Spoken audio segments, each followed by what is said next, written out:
cultivating weeds for the purpose of harvesting weeds? Yes, quite right. Hey, little Vannon.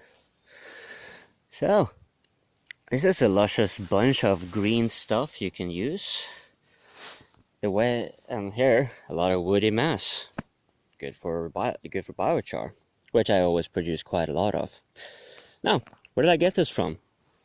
From my crops, of course. This plot here, which I made here about a month ago or so, had the woody branches, you can see here, I clipped them up, almost stretching over. But I've allowed them to grow to the point where, at this point I could not pass without cutting them away. I sneaked my way behind in order to plant a few seeds before I got that far. And the reason for it was because weeds can also be harvested. In this case, I just cut the pieces that were in the way so I could more or less comfortably, come through. Let's see, am I zooming here? No. Oh, there we go. And all smaller pieces like this, if they were incidentally in the way, I mean this one isn't, but then just push them in the back. And then you have all the luscious greens that were from this plant, this weed, which you can see is popping through even the deepest soil. It eventually, in this patch is kind of deep, and it eventually went through as it had seeds there. I am not concerned about them because their root system is below the bed, so they don't actually steal any nutrients. Also, I am perfectly fine with having them here. You can see I just merely cut them back a little bit so they don't shade out completely. And one of the reasons I did this was not only to just harvest the biomass, but also as a cover crop.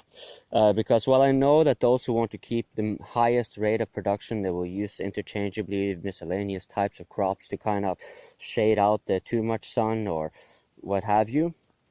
I did not necessarily have that available.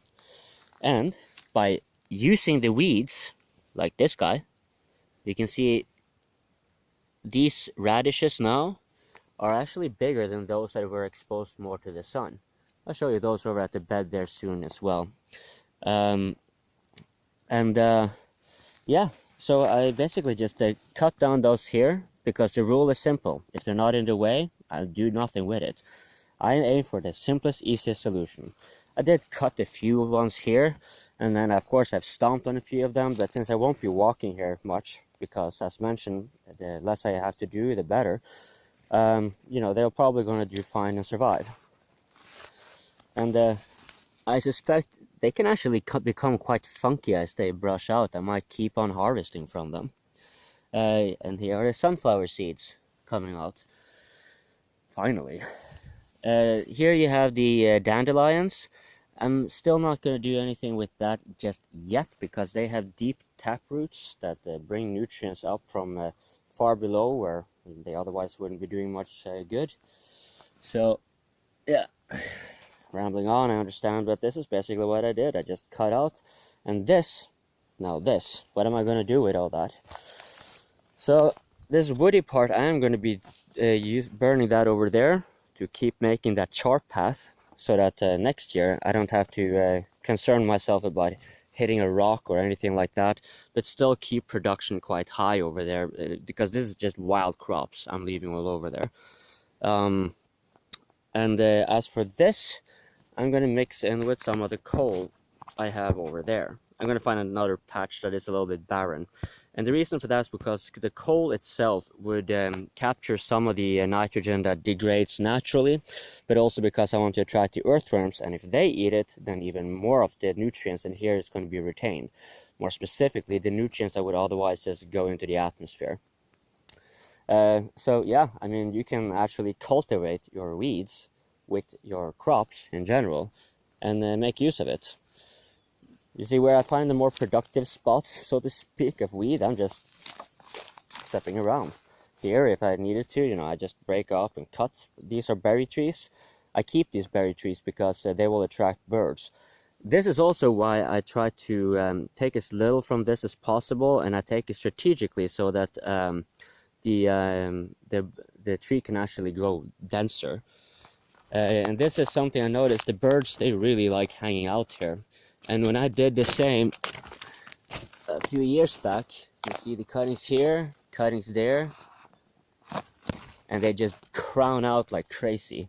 And when it starts getting as dense like this, the birds just they love it here, because they have a lot of protection, and they, of course, they just take a shit wherever they are standing. They don't really have, the whole world is their toilet.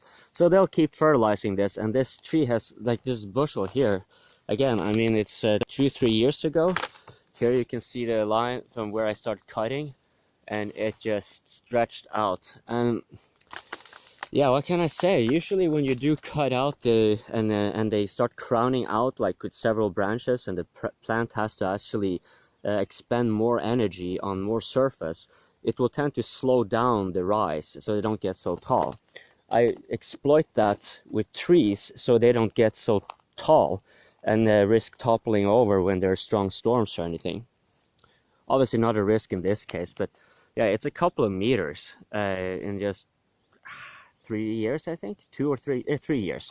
I think it's about 3 years ago since I did a trimming there. So this is a very, very fast growing plant.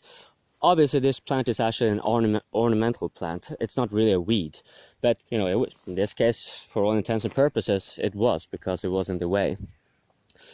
You can see here as well, these guys, I haven't identified them yet, but I will just keep some of them for the time being until, for some reasons, my potatoes haven't popped out. Maybe I'm just a bit impatient, but yeah, I want to keep these here insofar as they're not in the way. Like you can see here the radishes have been widely exposed to the sun, and they're not necessarily growing any faster than those that were actually in the shade over there, because radishes are cool crops. And I'm not entirely sure why these guys are doing so phenomenally well, but it might be because they're not so densely packed. That probably has something to do with it. Here you can see the linseeds. Now I have planted a bunch of linseeds. Well, a belated cover crop. And also because the flowers will attract more insects. There are plenty of insects popping around all this area, and I find that quite amusing. So, yeah, what else is there to say? You can keep having stuff growing around insofar as they're not in the way. You know, here, I don't have to cut this shit, I just step over. You know. And then, at the end of the year, I can have it on a big green manure pile. So what I'm going to be doing now, for the next video, you will see not too long, and it's going to be a lot shorter. I understand I'm a little bit long-winded in these videos. But I'm going to be planting more of these spring onions, regular onions, and leeks.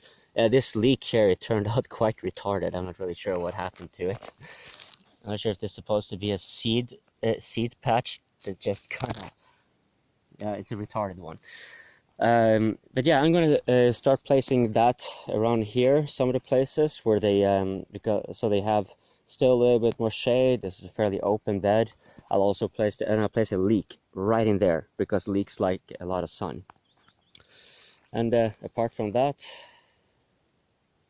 yeah, there you see the char path, slowly but surely coming along. There's something I am missing. What am I missing? Well, I'll get back to it.